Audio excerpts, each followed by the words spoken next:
Excelentíssimo reverendíssimo senhor bispo, o Senhor pôs os olhos na baixeza da sua serva. Eis porque os povos cantarão as grandezas da sua misericórdia.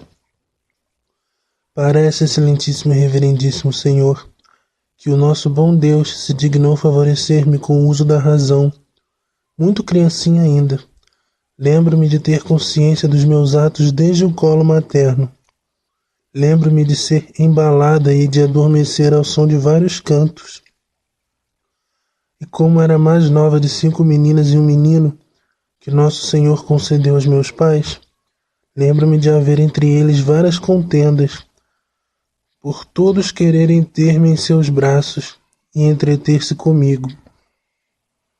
Em estes casos, para que nenhum ficasse vitorioso, minha mãe tirava-me das suas mãos, e se ela, pelos seus afazeres, não podia, entregava-me a meu pai, que por sua vez me cobria de mimos e carícias.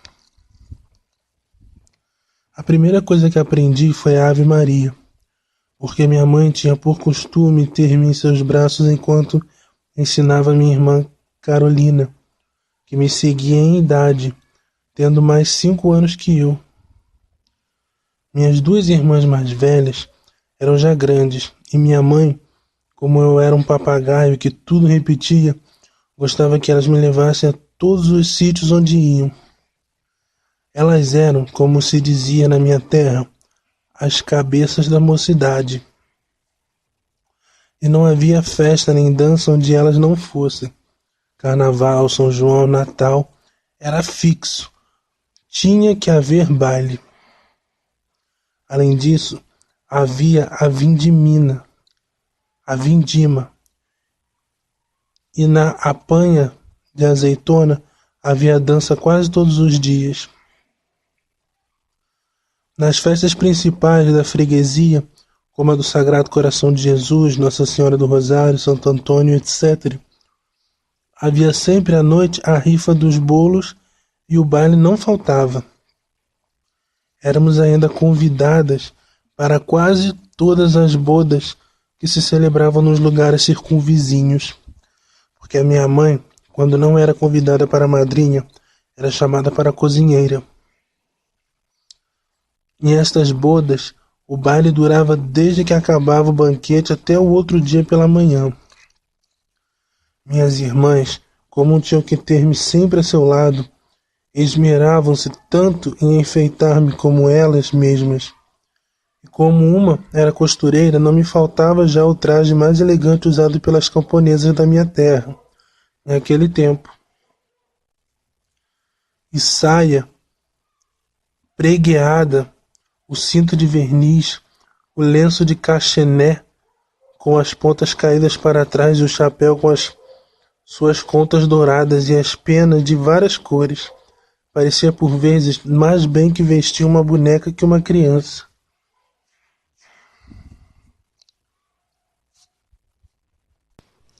Primeira comunhão. Aproximava-se, pois, o dia em que o senhor prior tinha destinado que fizesse a sua primeira comunhão solene às crianças da freguesia. Minha mãe pensou, pois, que em vistas da sua filhinha saber a doutrina e de ter já completado 6 anos, poderia talvez fazer já a sua primeira comunhão. Com este intento, mandou-me com a minha irmã Carolina assistir à explicação da doutrina que, como preparação para esse dia, fazia o senhor prior às crianças. Lá ia, pois, radiante de alegria, na esperança de em breve receber pela primeira vez o meu Deus.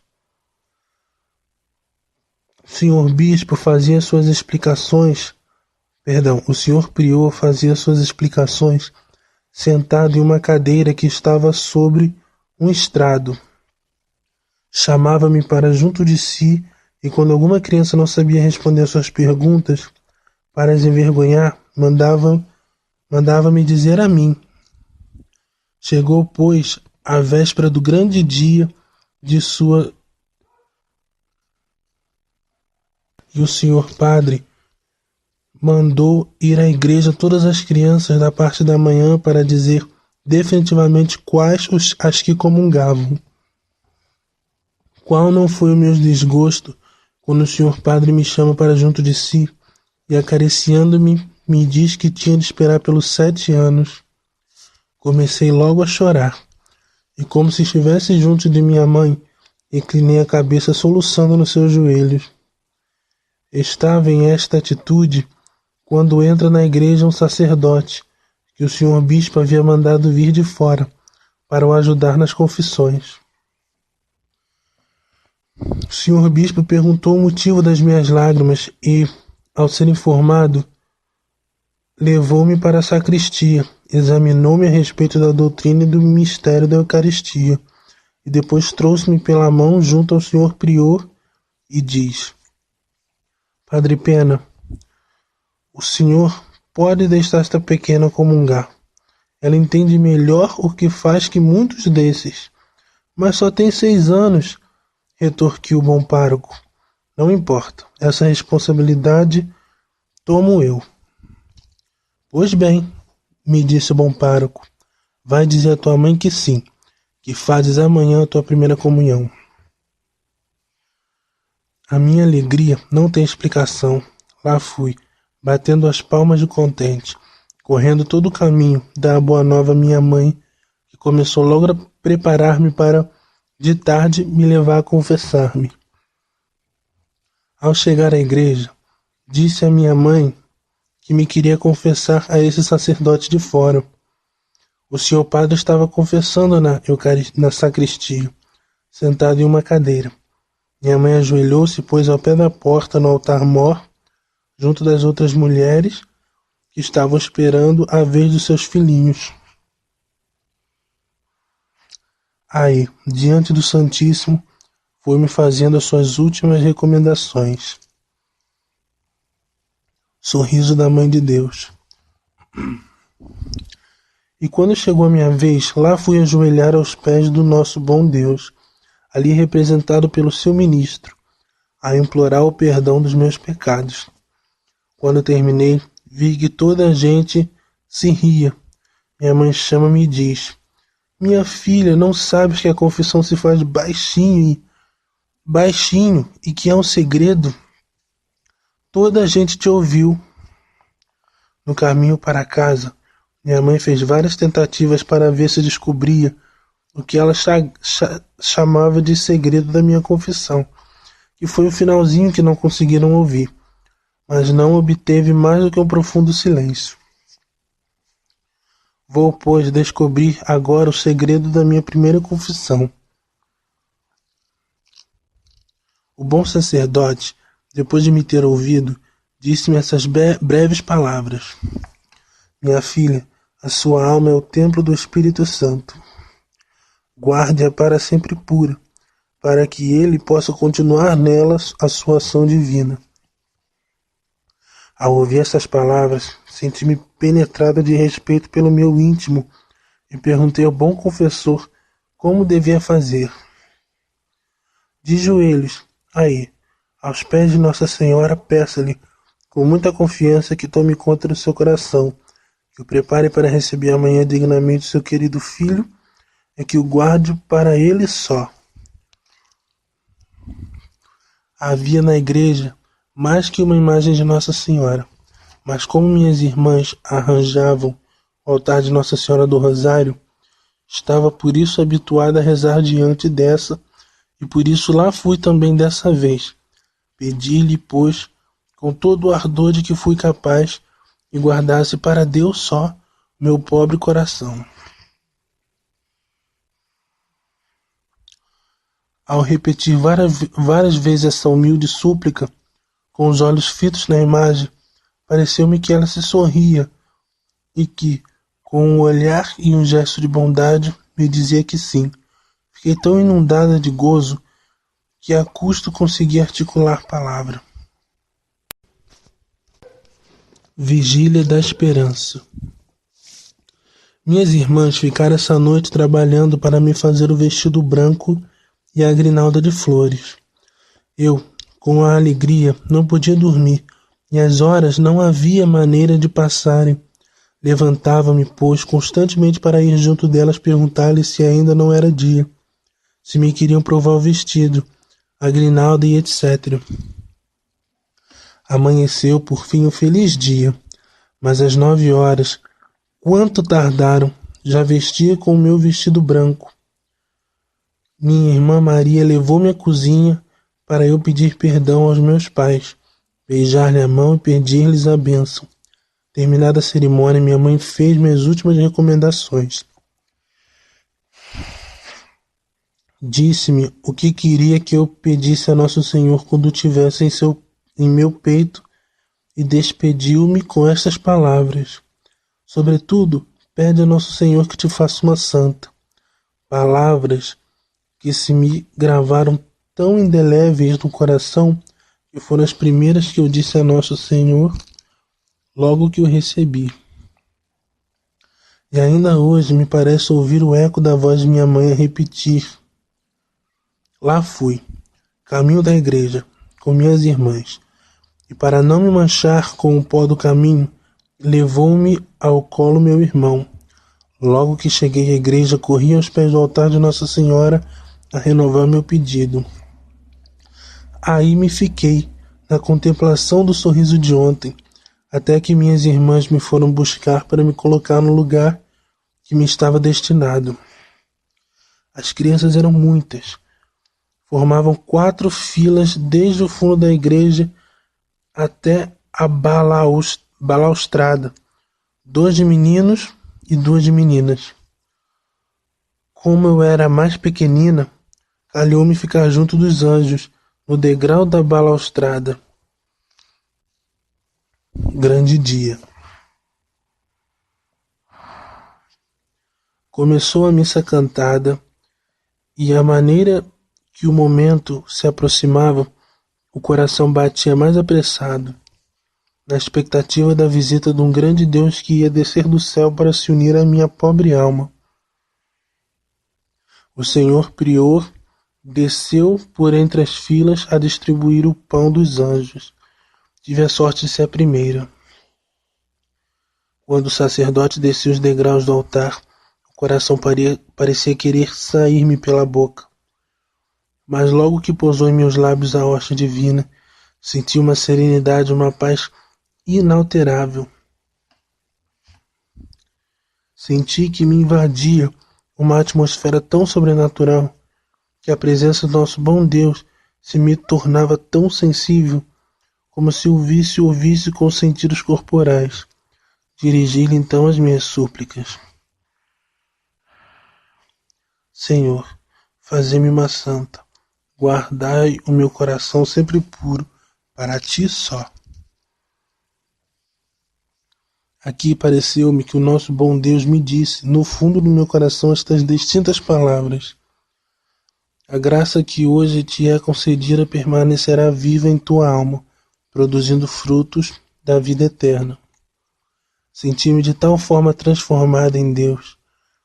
Quando terminou a função religiosa, que era quase a 1h da tarde, por os sacerdotes de fora terem tardado em vir, e com o sermão em renovação das promessas do batismo, minha mãe foi e pôs buscar-me aflita, julgando-me a cair de fraqueza. Mas eu sentia-me tão saciada com o pão dos anjos, que me foi impossível, por então, tomar alimento algum. Perdi desde então o gosto e atrativo que começava a sentir pelas coisas do mundo, e só me sentia bem em algum lugar solitário, onde pudesse só recordar as delícias da minha primeira comunhão.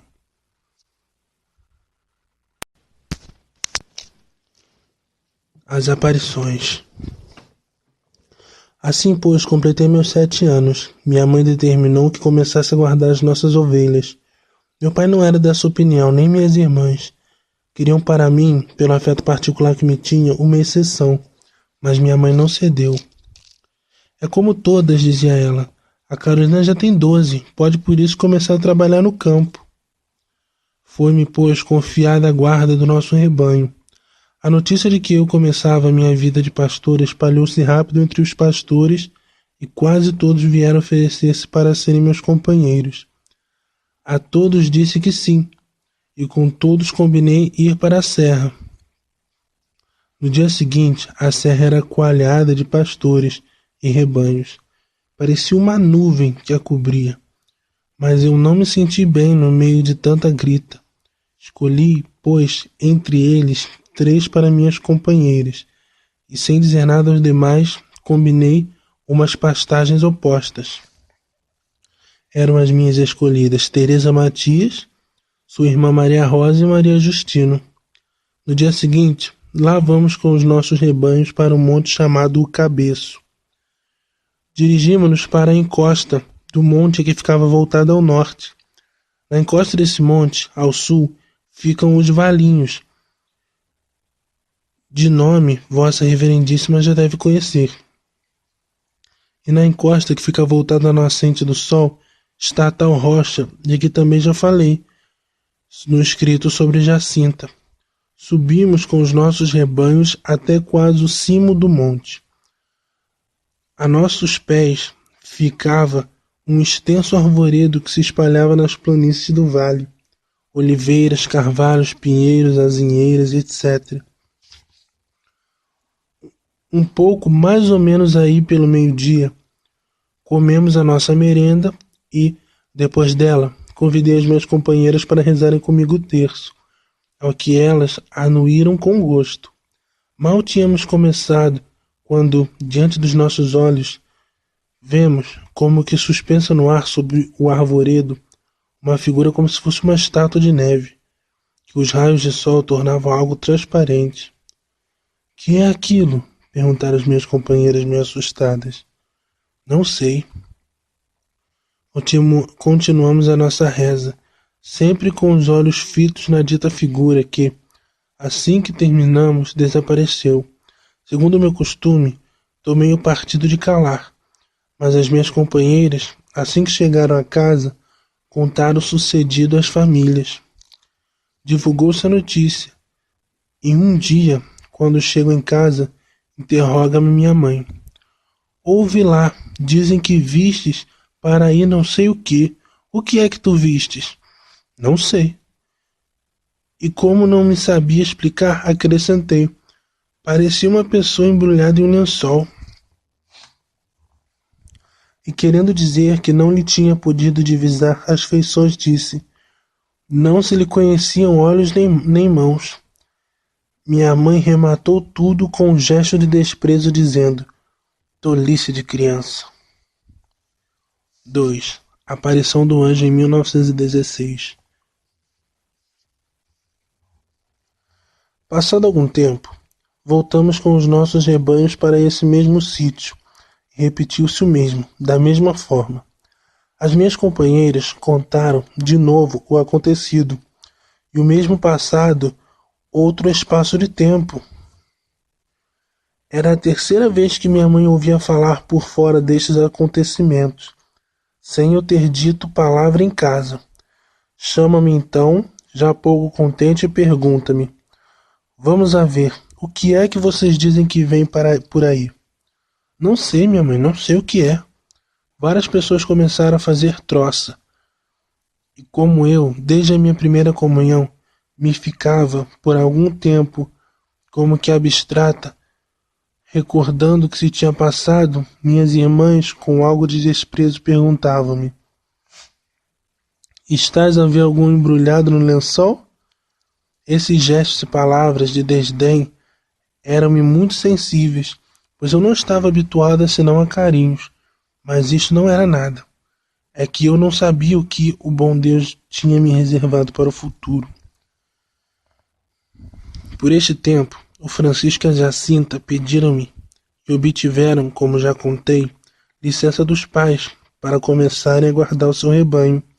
Deixei, pois, essas boas companheiras e substituí-as por meus primos, o Francisco e a Jacinta. Combinamos então pastorear os nossos rebanhos nas propriedades de meus tios e de meus pais, para não nos juntarmos na serra com os demais pastores. Um belo dia, fomos com as nossas ovelhinhas para uma propriedade dos meus pais, que fica ao fundo do dito monte voltado ao nascente. Chama-se essa propriedade de Chouza Velha. Aí, pelo meio da manhã, começou a cair uma chuva miudinha, pouco mais que um orvalho. Subimos a encosta do monte, seguido das nossas ovelhinhas, em procura de um rochedo que nos servisse de abrigo. Foi então que pela primeira vez entramos nessa caverna abençoada. Fica em meio de um olival pertencente a meu padrinho Anastácio. Desde aí, avista-se a pequena aldeia onde nasci, a casa de meus pais, os lugares da casa velha e Eira da Pedra. O olival, pertencente a vários donos, continua até se confundir com esses pequenos lugares. Aí passamos o dia, apesar da chuva haver passado e do sol se haver descoberto lindo e claro. Comemos a nossa merenda, rezamos o nosso terço, e não sei se não seria um daqueles que costumávamos, com o afã de brincar, como já disse, passar as contas, dizendo só as palavras Ave Maria e Pai Nosso. Terminada a nossa reza, começamos a jogar as pedrinhas.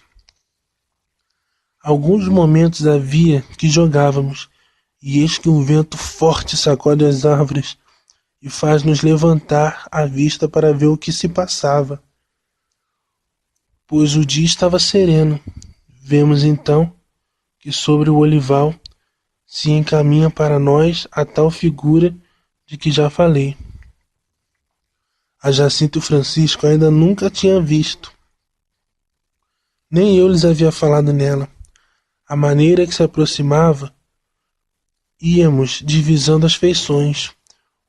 Um jovem dos seus 14 a 15 anos, mais branco que se fora de neve, que o sol tornava transparente como se fora de cristal, e de uma grande beleza. Ao chegar junto de nós, disse: Não temais, sou o anjo da paz, orai comigo. E ajoelhando em terra, curvou a fronte até o chão e fez-nos repetir 3 vezes essas palavras: Meu Deus, eu creio, adoro, espero e amo-vos. Peço perdão para os que não creem, não adoram, não esperam e não vos amo. Depois, erguendo-se, disse: Orai assim. Os corações de Jesus e Maria estão atentos à voz das vossas súplicas. As suas palavras gravaram-se de tal forma na nossa mente que jamais nos esqueceram. E desde aí passamos largo tempo assim, prostrados repetindo-as, às vezes até cair cansados. Recomendei logo que era preciso guardar o segredo, e desta vez, graças a Deus, fizeram minha vontade.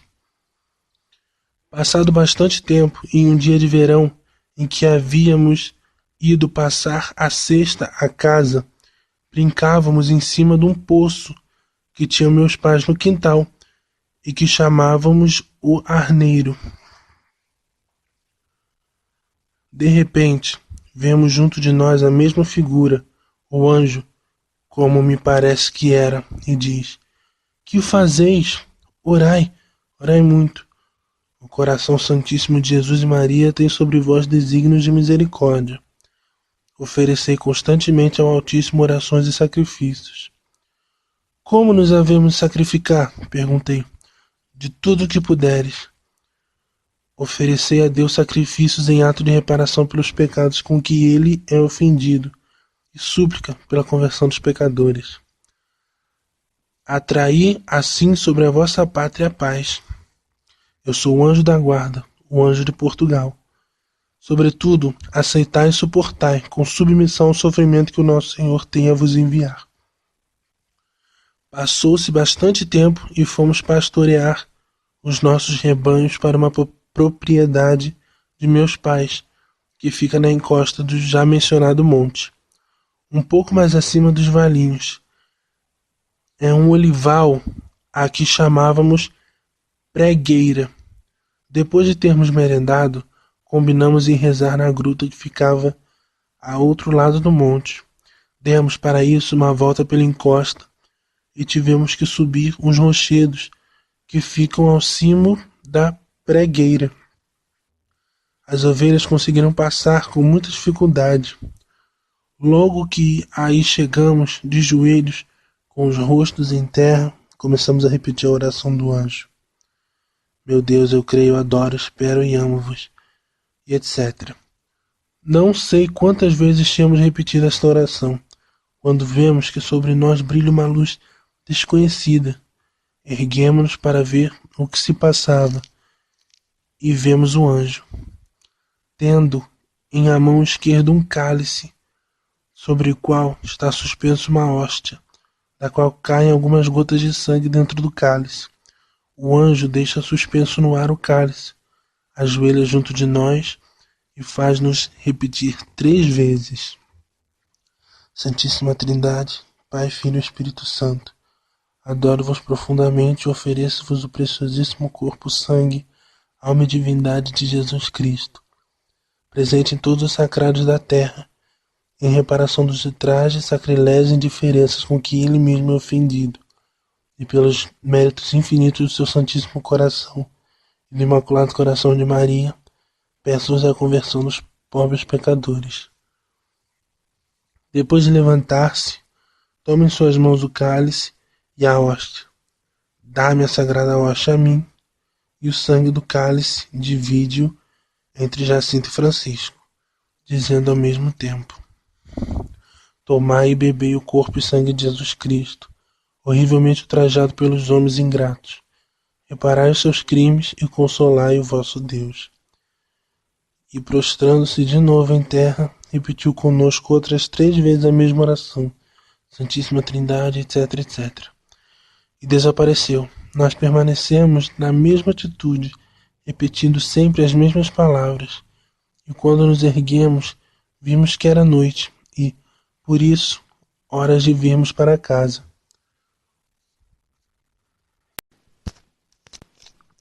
Problemas familiares. Eis-me chegada, senhor bispo, ao fim dos meus 3 anos de pastorinha, dos 7 aos 10.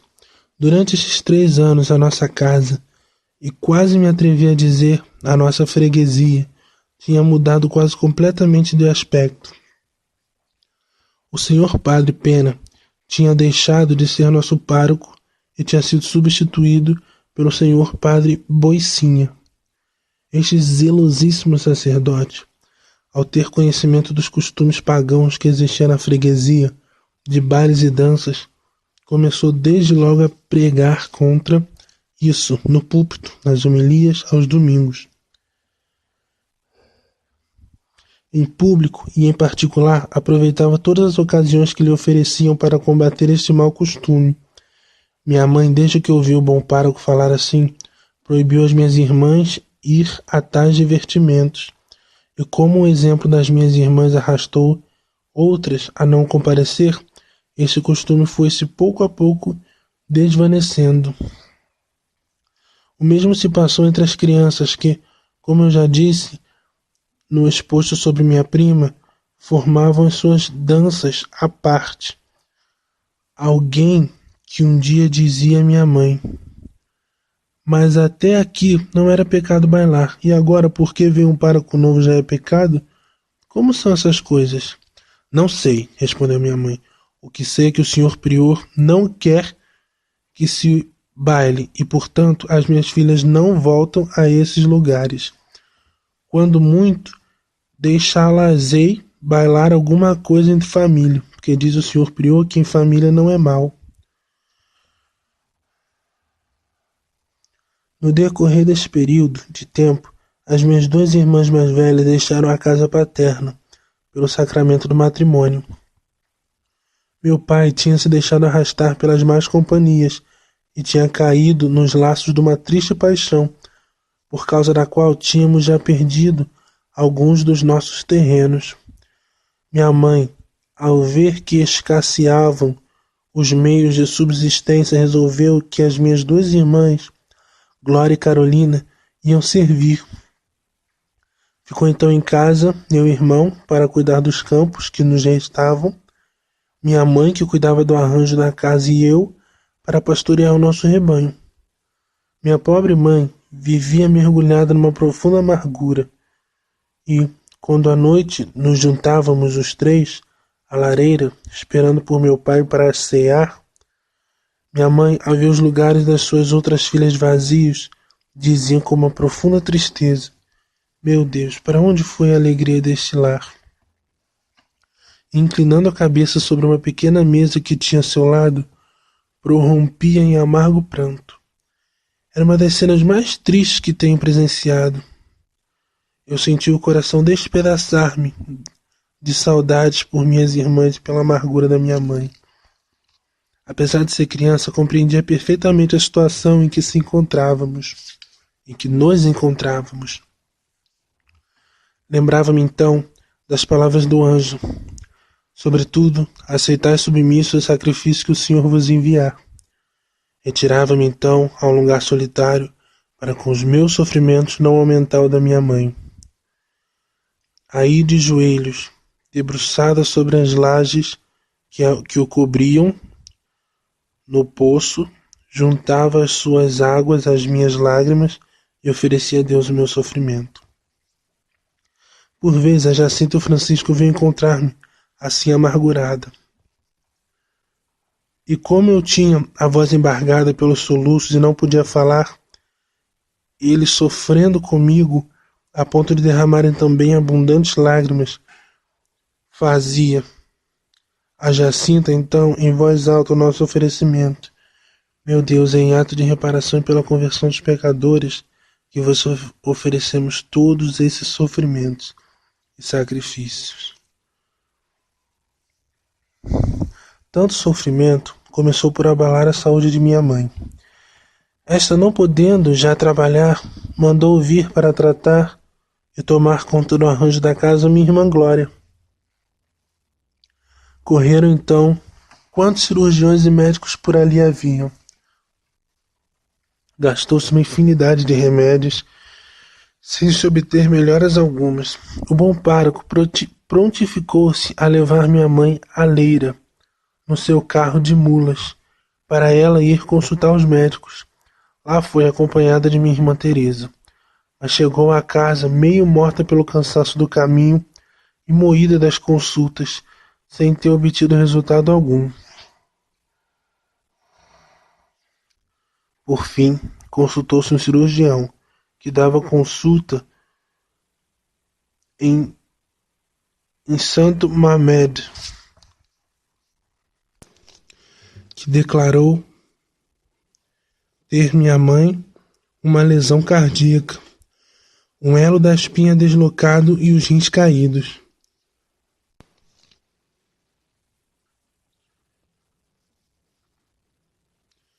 Submeteu-se a um rigoroso tratamento de pontas de fogo e vários medicamentos, com os quais obteve algumas melhoras. Eis o estado em que nos encontrávamos, quando chegou o 13 de maio de 1917. Meu irmão completava também, por esse tempo, a idade de assentar praça na vida militar, e como gozava de perfeita saúde, era de esperar que ficasse apurado. Ademais, estava sem guerra e era difícil conseguir livrá-lo. Com receio de ficar sem ter quem lhe cuidasse as terras, minha mãe mandou também vir para casa a minha irmã Carolina. Meteu empenhos com o médico de inspeção e o nosso bom Deus dignou-se, por então, dar a minha mãe este alívio.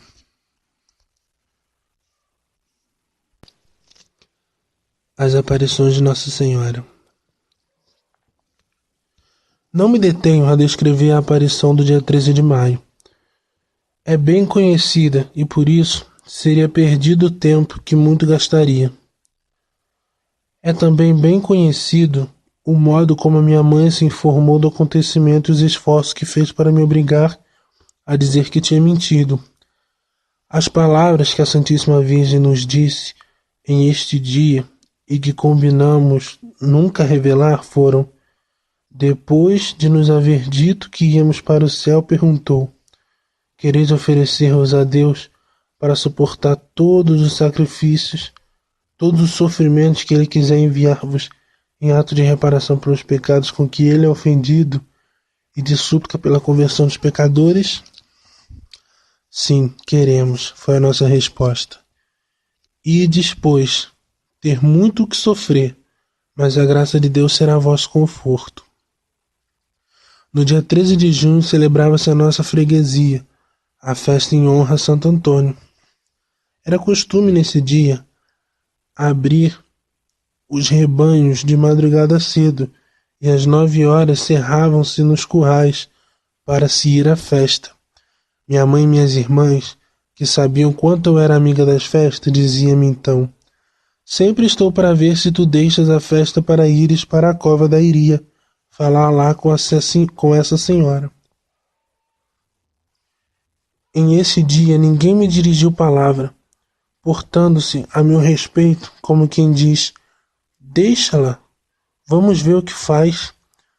Abri, pois, o meu rebanho de madrugada cedo, no intento de o cerrar no curral às 9, ir à missa das 10, e em seguida ir para a cova da Iria. Mas eis que pouco depois de romper o sol, me vai chamar meu irmão, que viesse para casa, pois estavam várias pessoas me querendo falar. Ficou, pois, ele com o rebanho, e eu vim ver o que me queriam.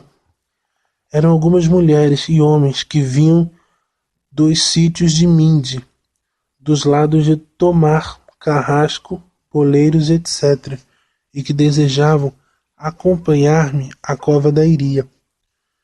Disse-lhes que ainda era cedo e convidei-os a ir comigo à missa das 8.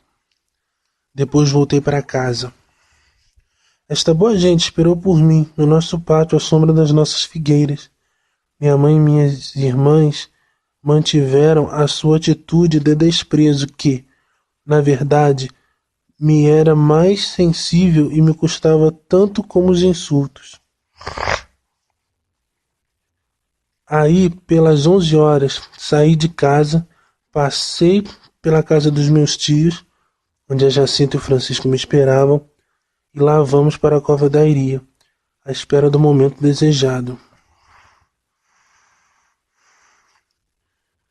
Toda aquela gente nos seguia, fazendo-nos 1000 perguntas, e este dia eu sentia-me amarguradíssimo. Via minha mãe aflita, que queria a todo custo obrigar-me, como ela dizia, a confessar a minha mentira. Eu queria satisfazê-la e não encontrava maneira sem agora mentir. Ela tinha desde o berço infundido em seus filhos um grande horror à mentira e castigava severamente aquele que dissesse alguma. Sempre, dizia ela, consegui que meus filhos dissessem a verdade, e agora hei de deixar passar uma coisa dessa da mais nova? Se ainda fosse uma coisa mais pequena, mais uma mentira desta que traz aí enganada tanta gente. Depois dessas lamentações, voltava-se para mim e dizia: dá-lhe as voltas que quiseres, ou tu desengana essa gente confessando que mentiste, ou eu te fecho em um quarto onde não possas ver nem a luz do sol. Há tantos desgostos, faltava-me que se viesse juntar uma coisa destas. Minhas irmãs tomavam partido da minha mãe, e em volta de mim respirava uma atmosfera de verdadeiro desdém e desprezo. Lembrava-me então dos tempos atrasados e perguntava-me a mim mesmo: onde está o carinho que há tão pouco ainda a minha família me tinha? E meu único desafogo eram as lágrimas derramadas diante de Deus, enquanto lhe oferecia o meu sacrifício. Em este dia, pois a Santíssima Virgem, como que adivinhando o que se passava, além de que já narrei, disse-me: e tu, sofres muito? Não desanimes, eu nunca te deixarei. Meu imaculado coração será o teu refúgio, e o caminho que te conduzirá a Deus. A Jacinta, quando me via chorar, consolava-me dizendo: não chores, de certo são esses os sacrifícios que o anjo disse que Deus nos ia enviar. Por isso, é para o preparar, o reparar, e converter os pecadores que tu sofres. Por este tempo, o pároco da minha freguesia soube de quase soube do que se passava e mandou dizer à minha mãe que me levasse à sua casa. Esta sentia-se respirar, julgando que o senhor prior iria tomar a responsabilidade dos acontecimentos. Por isso dizia-me: amanhã vamos à missa, e logo de manhãzinha, depois vais à casa do senhor prior. Ele que te obriga a confessar a verdade, seja como for, que te castigue, que faça de ti o que quiser. Como que te obrigues a confessar que tens mentido, eu fico contente. Minhas irmãs tomaram também o partido da minha mãe e inventaram um sem número de ameaças para assustar-me com a entrevista do pároco. Informei a Jacinta e seu irmão do que se passava, os quais me responderam: nós também vamos. O senhor prior mandou também dizer a minha mãe para nos levar lá. Mas minha mãe não disse nada dessas coisas. Paciência. Se nos baterem, sofremos por amor ao nosso Senhor e pelos pecadores.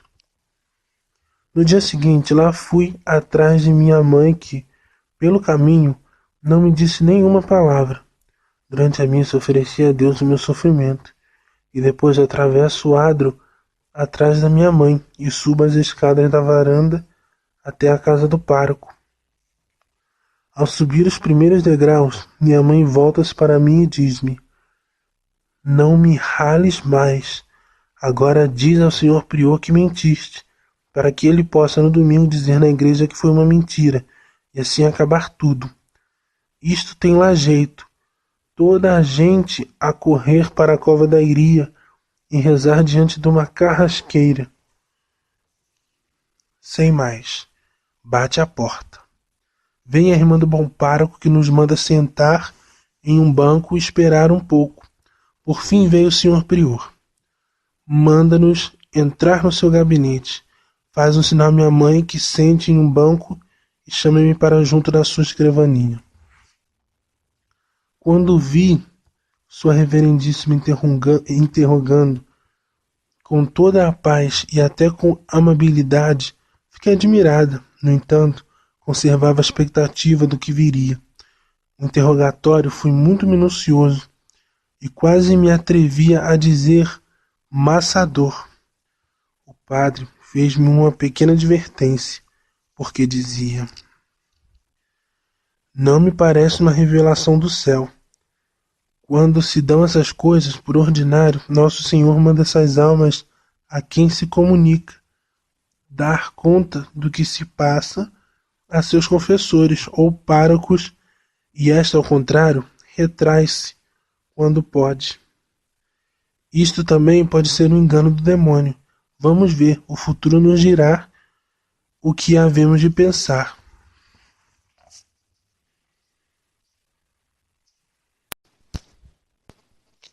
Jacinta e Francisco me encorajam. Quanto a esta reflexão, me fez sofrer. Só Nosso Senhor pode saber, porque só Ele pode penetrar no nosso íntimo. Comecei então a duvidar se as manifestações seriam do demônio que procurava por esse meio perder-me. E como tinha ouvido dizer que o demônio trazia sempre a guerra e a desordem, comecei a pensar que, na verdade, desde que vi essas coisas, não tinha tido mais alegria nem bem-estar em nossa casa. Que angústia que eu sentia! Manifestei a meus primos a minha dúvida. A Jacinta respondeu: não é o demônio, não. O demônio dizem que é muito feio e que está debaixo da terra no inferno, e aquela senhora é muito bonita, e nós vimos-la subir ao céu. Nosso Senhor serviu-se disso para desvanecer algo a minha dúvida, mas no decurso desse mês perdi o entusiasmo pela prática do sacrifício da mortificação e titubeava se acabaria por dizer que tinha mentido e assim acabar com tudo. A Jacinta e Francisco diziam-me: não faças isso, não vês que agora é que tu vais mentir, e mentir é grande pecado? Em este estado, tive um sonho que veio aumentar as trevas do meu espírito. Vi o demônio que, rindo-se de me ter enganado, fazia esforços por me arrastar para o inferno. Ao ver-me nas suas garras, comecei a gritar em tal forma, chamando por Nossa Senhora, que acordei minha mãe, a qual me chamou aflita, perguntando-me o que eu tinha. Não me lembro do que lhe respondi. O que me lembro é que naquela noite não pude mais dormir, pois fiquei tolhida de medo. Este sonho deixou meu espírito uma nuvem de verdadeiro medo e aflição. O meu único alívio era ver-me só em algum canto solitário, para ir chorar à minha vontade. Comecei por sentir aborrecimento, até a companhia dos meus primos, e por isso comecei a esconder-me também deles, pobres crianças. Às vezes andavam à minha procura, chamando pelo meu nome, e eu junto deles sem lhes responder, oculto às vezes em algum canto, para onde eles não atinavam olhar. Aproximava-se o dia 13 de julho, e eu duvidava se lá iria. Pensava, se é o demônio, para que hei de ir vê-lo? Se me perguntam por que não vou, digo que tenho medo de que seja o demônio que nos aparece e que por isso não vou. A Jacinto e Francisco, que façam como quiserem, eu não volto mais à cova da Iria. A resolução estava tomada, e eu, bem resolvida, a pô-la em prática. No dia 12 pela tarde começou a juntar-se o povo que vinha para assistir aos acontecimentos do dia seguinte. Chamei então a Jacinto e Francisco e informei-os da minha resolução. Eles responderam-me: nós vamos, aquela senhora mandou-nos lá ir. A Jacinta prontificou-nos a falar ela com a senhora, mas custava-lhe que eu não fosse e começou a chorar. Perguntei-lhe por que chorava. Por que tu não queres ir? Não, eu não vou. Olha, se a senhora te perguntar por mim, diz-lhe que não vou, porque tenho medo de que seja o demônio. E deixei-os ficar, para me esconder e não ter assim que falar às pessoas que me procuravam para me interrogar. Minha mãe, que me julgava a brincar com as crianças do lugar, durante todo este tempo que passava escondida atrás de um silvado que havia na propriedade de um vizinho, que pegava com o nosso arneiro, um pouco a leste do poço, já várias vezes mencionado. Quando eu à noite chegava em casa, minha mãe repreendia-me dizendo: isto é que uma santinha do pau oco, todo o tempo que lhe sobra de andar com as ovelhas, passa-o na brincadeira, e de tal forma que ninguém a encontra.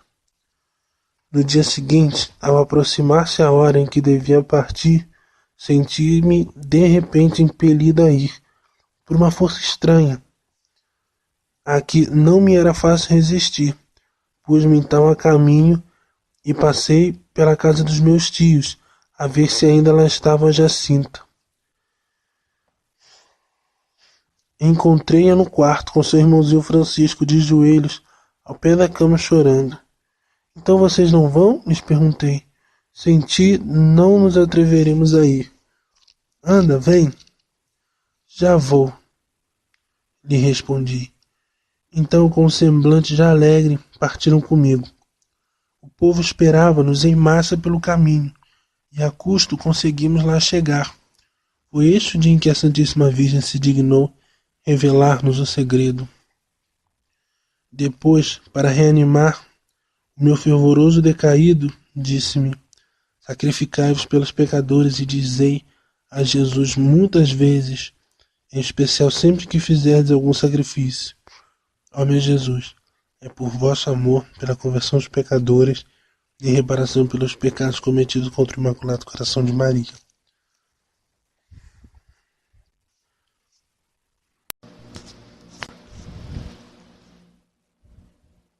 Graças a nosso bom Deus, nesta aparição desvaneceram-se as nuvens da minha alma e recuperei a paz.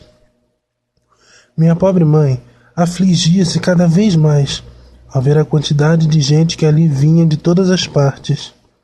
Esta pobre gente, dizia ela, vem com certeza enganada pelas vossas intrugices, e realmente não sei o que fazer para os desenganar. A um pobre homem que se jactava de fazer troça de nós, de nos insultar e chegar às vezes a pôr-nos as mãos, um dia que lhe perguntou: Então, tia Maria Rosa, que me diz das visões de sua filha? Não sei, respondeu. Parece-me que não passa de uma intrujona que traz meio mundo enganado. Não diga isso muito alto, senão alguém é capaz de lhe matar. Parece que há por aí quem tem boa vontade. Ah, não importa. Contanto que a obriguem a confessar a verdade, eu é que hei de dizer sempre a verdade, seja contra meus filhos, seja contra quem for, nem que seja contra mim. E verdadeiramente assim era. Minha mãe dizia sempre a verdade, ainda que fosse contra si mesma. Este bom exemplo lhe devemos, os seus filhos. Um dia, pois, resolveu de novo obrigar-me a desmentir-me, como ela dizia. E por isso resolveu levar-me no dia seguinte outra vez à casa do senhor prior, para eu lhe confessar que tinha mentido, pedir-lhe perdão e fazer penitências que o padre julgasse e quisesse impor-me. O ataque realmente dessa vez era forte, e eu não sabia como fazer. De caminho, passo por casa dos meus tios, digo a Jacinta que ainda estava na cama, o que se passava, e lá vou eu atrás de minha mãe. No escrito sobre a Jacinta, já disse ao senhor a parte que ela e seu irmão tomaram nesta prova que o senhor nos enviou, e como me esperaram em oração junto ao poço, etc. Pelo caminho, minha mãe foi-me pregando o seu sermão. A páginas tantas, eu disse-lhe tremendo: Mas minha mãe, como hei de dizer que não vi se eu vi? Minha mãe calou-se, e ao chegar junto da casa do pároco, disse-me: Tu vê lá bem. O que eu quero é que digas a verdade. Se vistes, diz que viste, mas se não viste, confessa que mentiste. Sem mais, subimos a escadaria e o bom pároco recebeu-nos no seu gabinete, com toda a amabilidade, e direi até com carinho, interrogou-me com toda a serenidade e delicadeza, servindo-se de alguns artifícios para ver se eu me desmentia ou se trocava uma coisa por outra.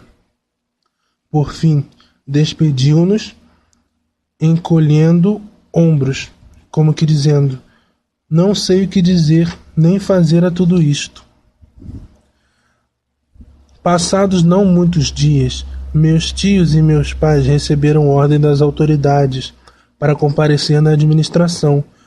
No dia seguinte, a tal hora marcada, com a Jacinta e o Francisco, meu tio e, comigo, meu pai, a administração é em Vila Nova de Ourém, e por isso havia que andar umas 3 léguas, distância bem considerável para 3 crianças do nosso tamanho, e os únicos meios de viajar, naquele tempo, por ali, eram os pés de cada um, ou os de alguma burrita.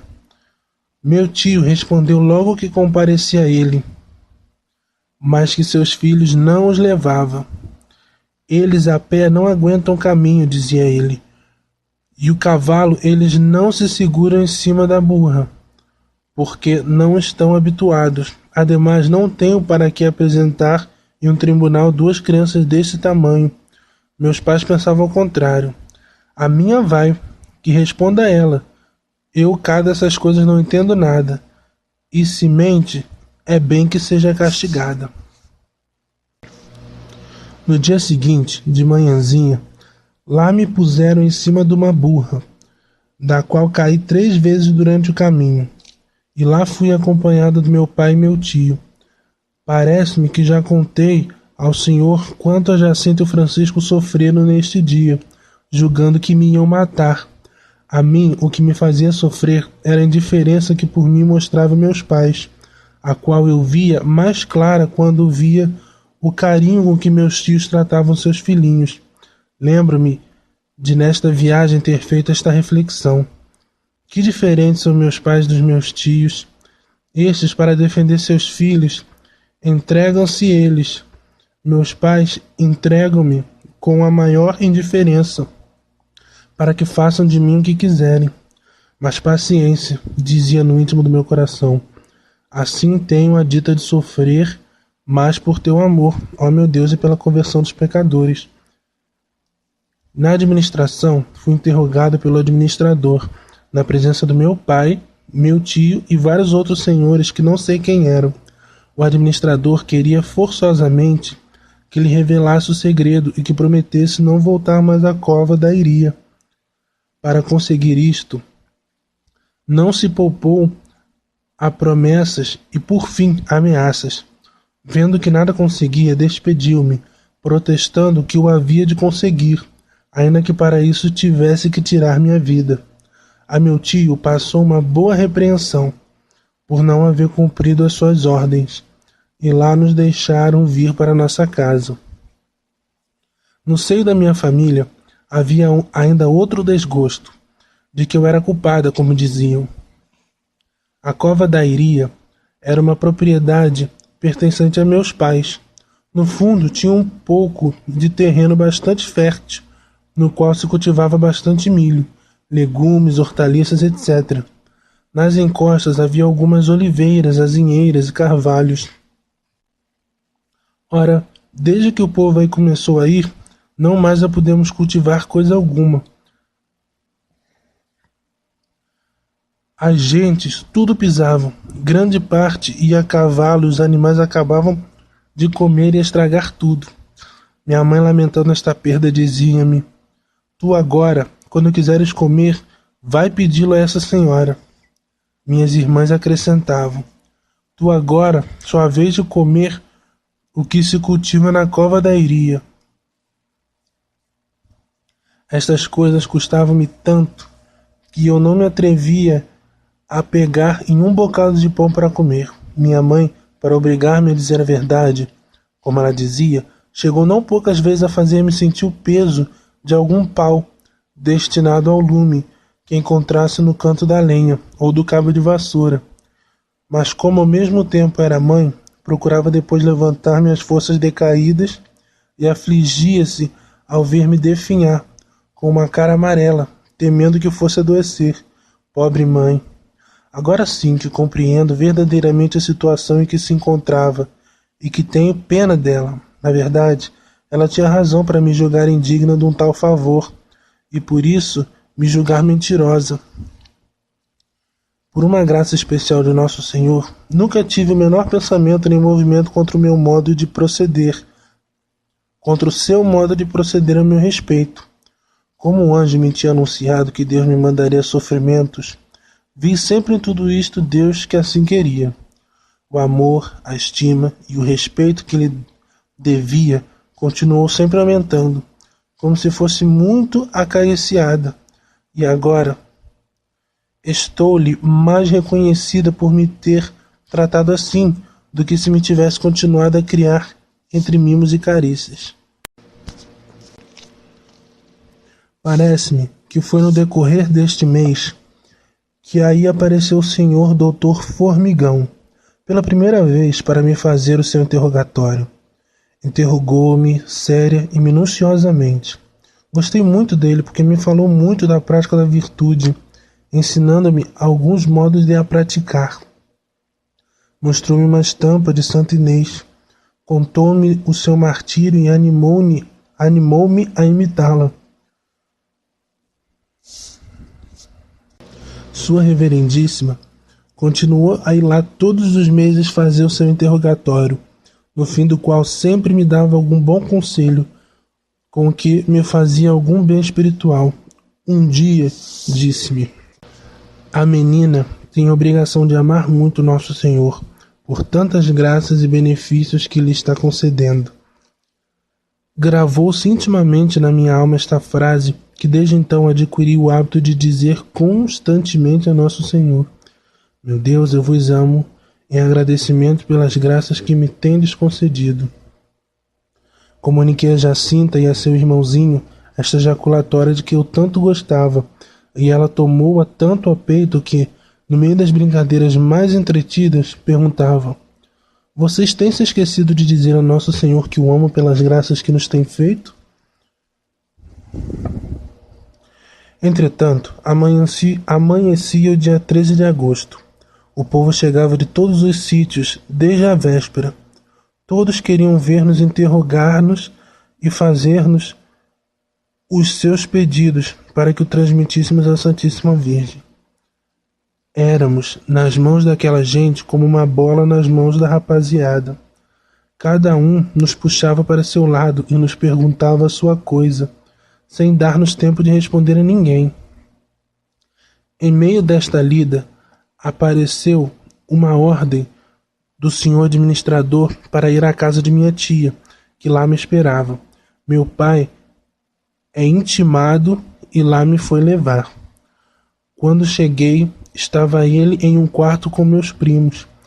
Aí nos interrogou e fez novas tentativas para nos obrigar a revelar o segredo e a prometer que não voltaríamos à cova da Iria. Como nada conseguiu, deu ordem a meu pai e meu tio para nos levar à casa do senhor prior. Tudo mais que nesta prisão se passou, não me detenho agora a contá-lo, porque o senhor já sabe de tudo. Como já disse a vossa reverendíssima, o que nesta altura me foi mais sensível e que mais me fez sofrer, assim como a meus primos, foi o abandono completo da família.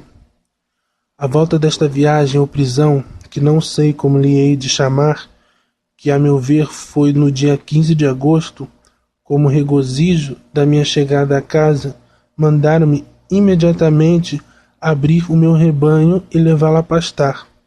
Meus tios quiseram ficar com seus filhinhos em casa e por isso mandaram na sua vez seu irmão João. Como já era tarde, deixamo-nos ficar junto da nossa pequena aldeia, nos valinhos. Como esta cena se passou, o senhor também já sabe, e por isso também me não demoro a descrevê-la. A Santíssima Virgem recomendou-nos de novo a prática da mortificação, dizendo no fim de tudo: Rezai, rezai muito e fazei sacrifícios pelos pecadores, que vão muitas almas para o inferno, porque não há quem se sacrifique e peça por elas. Passados alguns dias, íamos com as nossas ovelhinhas por um caminho, no qual encontrei um bocado de uma corda de um carro. Peguei nela e, brincando, ateei-a a um braço. Não tardei a notar que a corda me magoava. Disse então para meus primos: Olhem, isto faz doer. Podíamos atá-la à cinta e oferecer a Deus esse sacrifício. As pobres crianças aceitaram logo. E tratamos em seguida de a dividir entre os três. A esquina de uma pedra, batendo no cimo doutra, foi a nossa faca. Seja pela grossura e aspereza da corda, seja porque às vezes a apertávamos demais, este instrumento fazia-nos por vezes sofrer horrivelmente. A Jacinta deixava às vezes cair algumas lágrimas com a força do incômodo que lhe causava, e dizendo-lhe eu, algumas vezes, para tirar, respondia: Não, quero oferecer esse sacrifício em reparação e pela conversão dos pecadores. Um dia brincávamos apanhando em as paredes uma erva com as quais se dão uns estalidos e apertá-la nas mãos. A Jacinta, ao apanhar estas ervas, colheu sem querer juntamente umas urtigas com as quais se picou. Ao sentir a dor, apertou-as mais nas suas mãos e disse-nos: Olhem, olhem, outra coisa com que podemos nos mortificar. Desde então, ficamos com o costume de vez em quando, dar com as urtigas alguns golpes nas pernas para oferecermos a Deus mais aquele sacrifício. Se não me engano, foi também no decurso deste mês que adquirimos o costume de dar a nossa merenda aos nossos pobrezinhos, como já contei, no escrito sobre a Jacinta. Minha mãe começou também, no decurso deste mês, a estar um pouco mais em paz. Ela costumava dizer: Se houvesse nem que fosse uma só pessoa a mais que visse alguma coisa, eu talvez acreditasse. Mas entre tanta gente, só eles veem. Ora, nesse último mês, várias pessoas disseram que viram várias coisas. Umas que tinham visto Nossa Senhora, outras vários sinais no sol, etc, etc. Minha mãe dizia agora: eu antes parecia-me que se houvesse outras pessoas que também vissem, que acreditava, mas agora tantas dizem que viram que eu não acredito mais em nada. Meu pai começou também, por então, a tomar a minha defesa, impondo silêncio, sempre que começasse a ralhar comigo, e costumava dizer: não sabemos se é verdade, mas também não sabemos se é mentira. Por este tempo, meus tios, cansados das importunações das pessoas de fora, que continuamente pediam para nos ver e falar, começaram por mandar seus filhos João a pastorear o seu rebanho e a ficar com a Jacinta e o Francisco em casa. Pouco depois acabaram por vendê-lo. Eu, como não gostava de outras companhias, comecei então a andar só com o meu rebanho. Como já contei, a Jacinta e o seu irmãozinho, quando eu ia para perto, iam lá ter comigo. E se a pastagem era longe, iam-me esperar ao caminho. Posso dizer que foram verdadeiramente felizes para mim esses dias em que, só, no meio das minhas ovelhinhas, desde o cimo do monte ou das profundidades do vale, eu contemplava os encantos do céu e agradecia a nosso bom Deus as graças que me tinha lá dado. Quando a voz de alguma das minhas irmãs interrompia a minha solidão, chamando por mim, para me mandar vir a casa falar a tal ou qual pessoa que me procuravam, eu senti um profundo desgosto. E só se consolava com poder oferecer a nosso bom Deus esse sacrifício. Vieram um dia falar nos 3 cavalheiros. Depois do seu interrogatório, bem pouco agradável, despediram-se dizendo: vejam se resolvem a dizer esse segredo, senão o senhor administrador está disposto a acabar-lhes com a vida. A Jacinta, deixando transparecer a alegria no rosto, diz: mas que bom! Eu gosto tanto de Nosso Senhor e de Nossa Senhora, e assim vamos vê-los em breve. Correndo o boato de que efetivamente o administrador queria matar-nos, minha tia, casada nos casais, veio à nossa casa com o intento de nos levar para sua casa, porque dizia ela: eu vivo em outro concelho e por isso este administrador não vos pode lá ir buscar. Mas o seu intento não se realizou, porque nós não quisemos ir e respondemos: se nos matarem, é o mesmo, vamos para o céu. 13 de setembro. Assim se aproximou o dia 13 de setembro. E este dia, a Santíssima Virgem, depois do que já tenho narrado, disse-nos: Deus está contente com os vossos sacrifícios, mas não quer que durmais com a corda. Trazei-a só durante o dia. Escusado será dizer que obedecemos pontualmente às suas ordens. Como, no mês passado, Nosso Senhor, segundo parece, tinha querido manifestar alguma coisa de extraordinário, minha mãe animava a esperança de que agora, neste dia, esses fatos seriam mais claros e evidentes. Mas como nosso bom Deus, talvez para dar-nos ocasião de lhe oferecer alguns sacrifícios mais, permitiu que neste dia não transparecesse nenhum raio de sua glória, minha mãe desanimou de novo e a perseguição em casa recomeçou de novo. Eram muitos os motivos por que se afligia. A perda total da cova da Iria, que era uma bela pastagem para o nosso rebanho, e dos comestíveis que aí se recolhiam, vinha a juntar-se a convicção quase certa, como ela dizia, que os acontecimentos não passavam de simples quimeras e fantasias da imaginação de crianças. Uma menina, uma de minhas irmãs, não fazia quase outra coisa mais que ir me chamar e ficar em meu lugar, pastoreando nosso rebanho, para eu ouvir falar às pessoas que pediam para me ver e falar. Esta perda de tempo para uma família rica não seria nada, mas para nós que tínhamos de viver do nosso trabalho era alguma coisa. Minha mãe viu-se por esse motivo obrigada, passado não muito tempo, a vender o nosso rebanho, que fez ao sustento da família não pouca falta. De tudo isto eu era culpada, e tudo me deitava em rosto nos momentos críticos. Espero que o nosso bom Deus me terá aceitado tudo, pois lhe ofereci, sempre contente por poder sacrificar-me por ele e pelos pecadores. Por sua vez, minha mãe sofria tudo com uma paciência e resignação heróica. E se me repreendiam e castigavam, era porque me julgava mentirosa, por vezes completamente conforme com os desgostos de nosso Senhor, lhe dizia: será tudo isto castigo que Deus me manda pelos meus pecados? Se assim é, bendito seja Deus.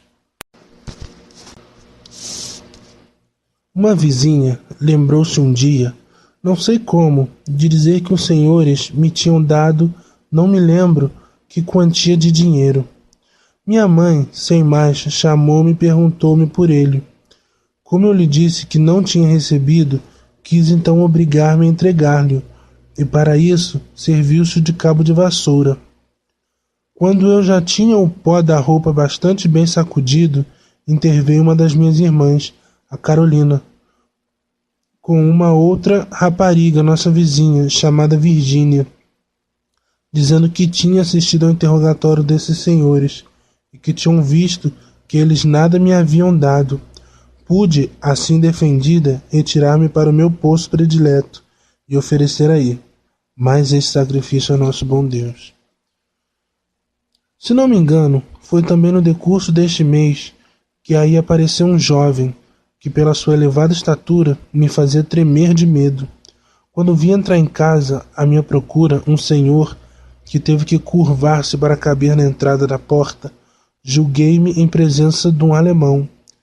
E como, em esse tempo, estávamos em guerra e as famílias usavam para meter medo nas crianças, dizendo: aí vem um alemão para te matar, eu julguei-me por isso, chegado o meu último momento.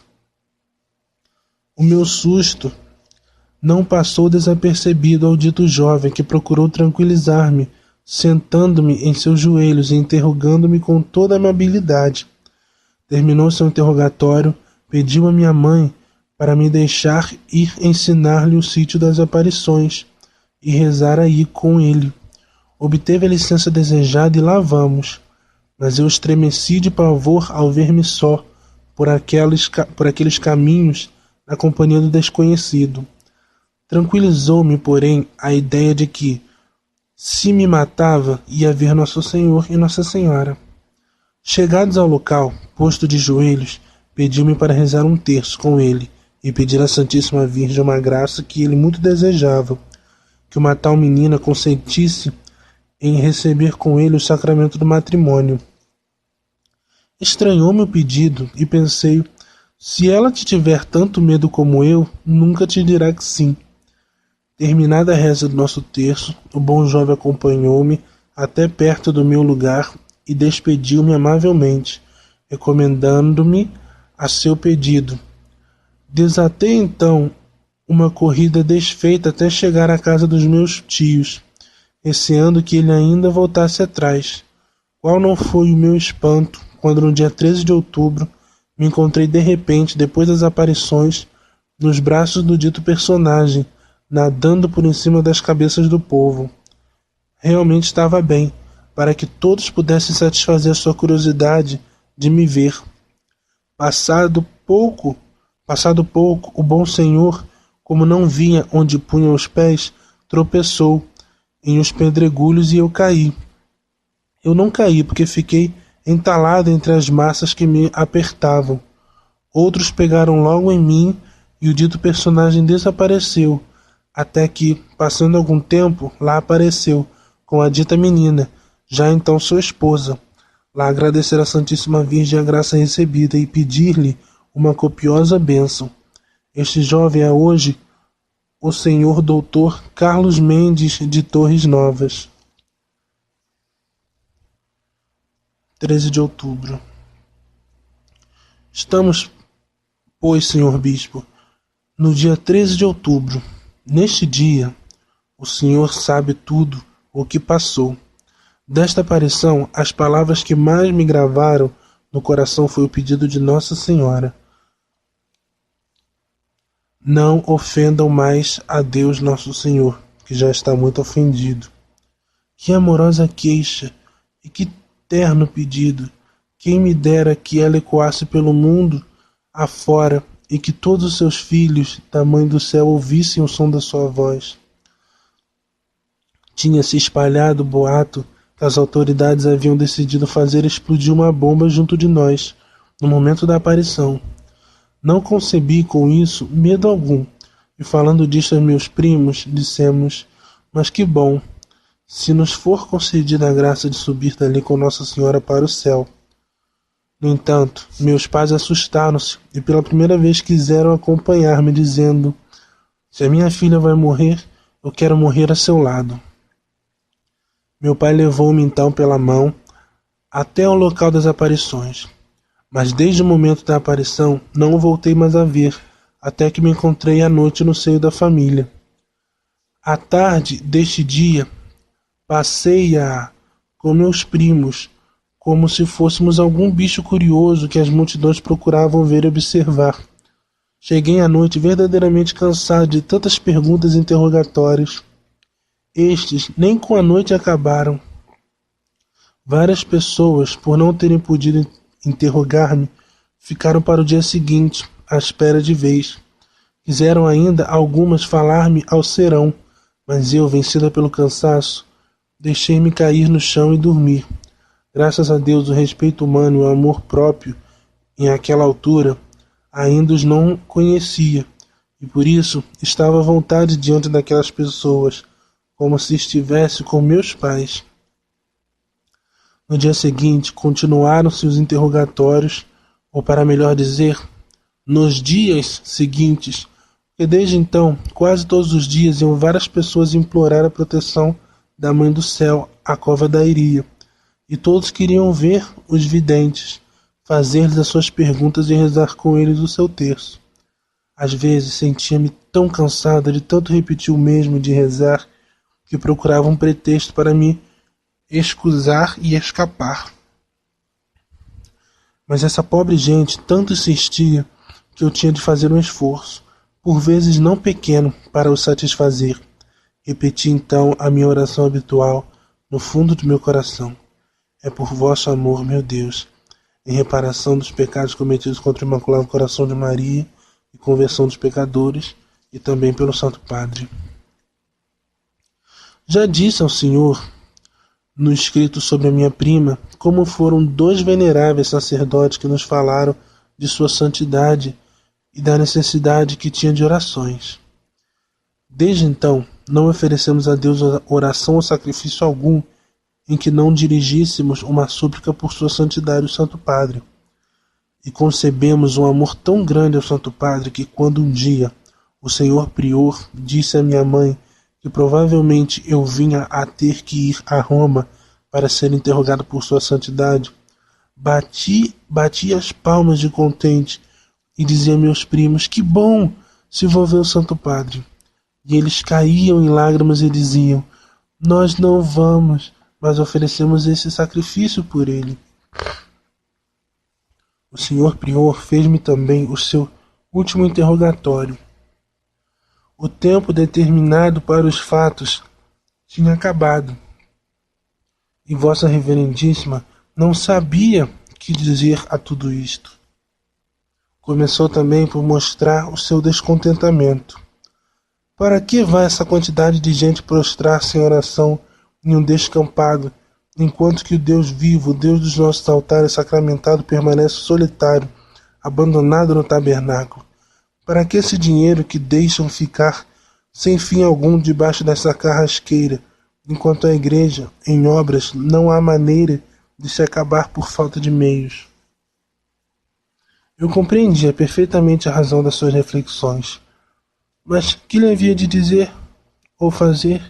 Se eu fosse senhora dos corações dessas pessoas, inclinava-os, por certo, para a igreja, mas como não era, oferecia a Deus mais esse sacrifício. Como a Jacinta tinha o costume de, nos interrogatórios, baixar a cabeça, pôr os olhos no chão e não dizer palavra alguma, eu era chamada quase sempre para satisfazer a curiosidade dos peregrinos. Era por isso continuamente chamada à casa do senhor prior, para ser interrogada por esta ou aquela pessoa, por este ou aquele sacerdote.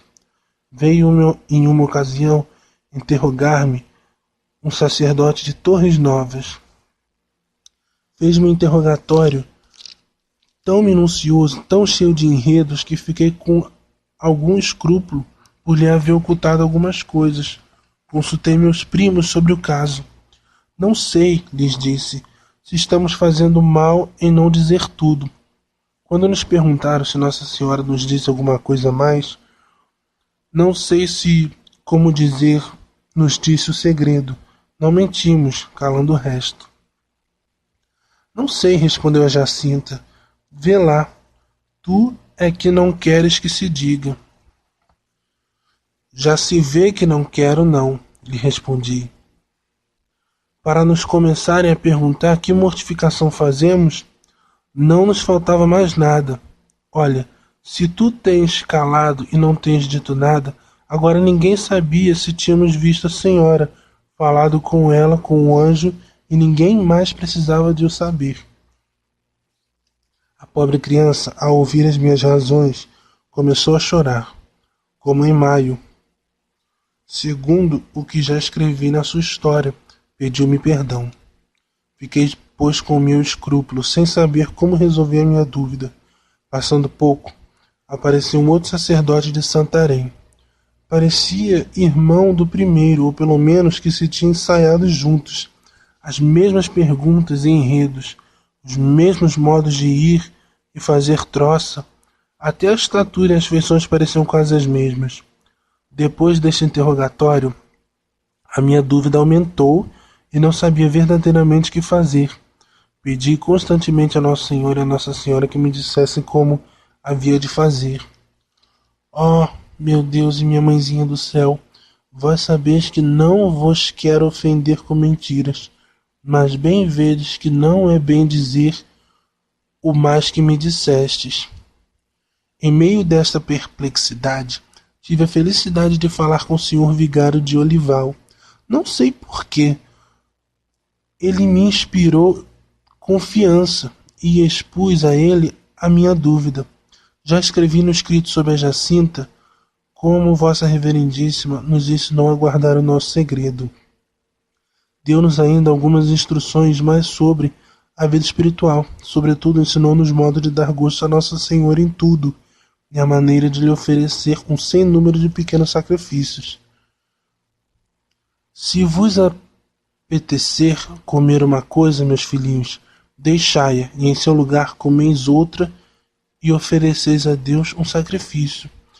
Se vos apetecer brincar, não brincais, e ofereceis a Deus outro sacrifício. Se vos interrogam e não vos podeis excusar, é Deus que assim o quer. Ofereceis-lhe também esse sacrifício. Compreendi verdadeiramente a linguagem do venerável sacerdote, e como fiquei a gostar dele. O padre não perdeu mais de vista a minha alma, e de vez em quando dignava-se ou passar por ali, ou se servia de uma piedosa viúva que vivia em um lugarzinho perto de Olival.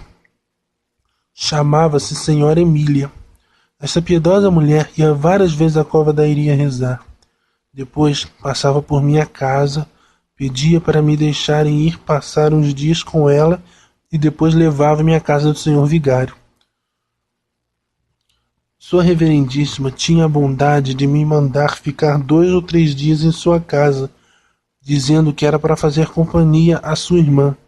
Tinha então a paciência de passar a sós comigo largas horas, ensinando-me a praticar a virtude e guiando-me com seus sábios conselhos. Sem eu, então, compreender nada de direção espiritual, posso dizer que foi meu primeiro diretor. Conservo, pois, deste venerável sacerdote gratas e santas recordações.